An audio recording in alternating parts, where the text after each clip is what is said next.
taking action up to a month before the child is born. That should be her decision. How about a week? A week? That's her decision again. How about a day? Also her decision. It's not for me or any member of parliament or religious organization to tell her otherwise. That was one of the counter-protesters at yesterday's March for Life rally.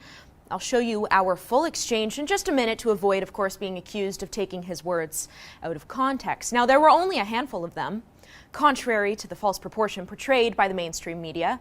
The rally was approximately 23,000 strong, and there were maybe 50 aunties in attendance, including these shining examples of enfranchised women of the 21st century. Body! My rule! My body! Ladies and gentlemen, I want to talk to you. Come on. You're not supposed to be here on Parliament Hill. You're trespassing. And he will tell her it is her alone. Those reluctant fathers abandon the woman they loved and their child when they need him most. My call to action for you is this. When the call comes...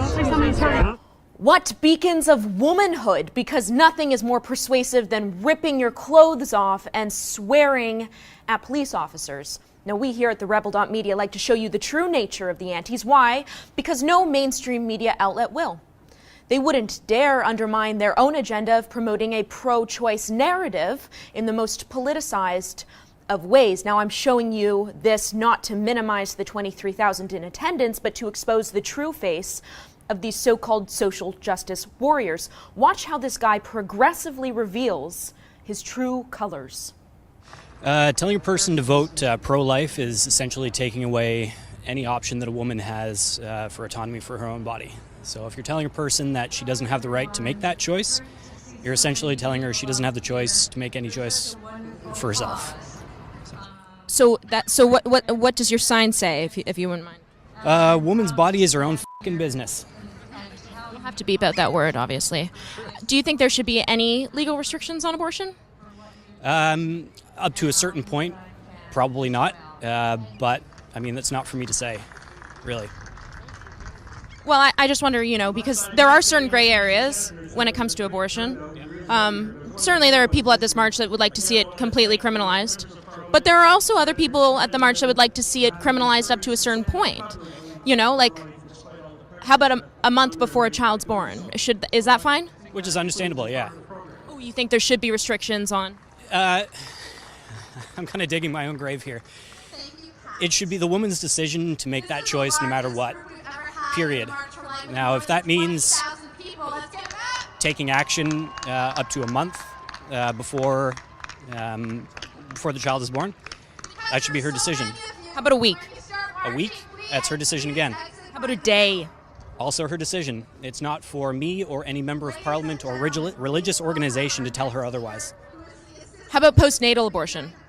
Postnatal abortion? If that's the option, then that's the option. But again, I'm not advocating murder of any kind. It's not my choice. That young man who said postnatal abortion is a woman's right later revealed his name to us in an email. Alex is his name. I guess he decided he wanted a do-over. Here's what he said. After consideration, I request that you do not use my likeness/image on your website or any other media platform. If any footage or photos comes your way with a man holding a sign that says, quote, guess what? A woman's body is her own bleeping business. This is me. Again, please do not post or use this interview in any capacity. Thank you for your time. Signed, Alex. Unfortunately, Alex, you chose to be a self-appointed representative of the pro-choice movement on Parliament Hill during the National March for Life. You stood publicly holding a sign.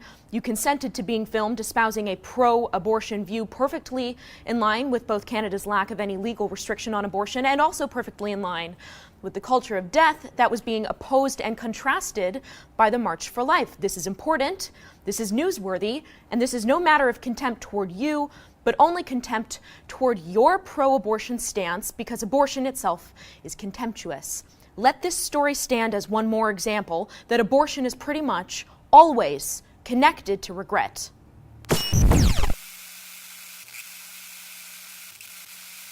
Bye.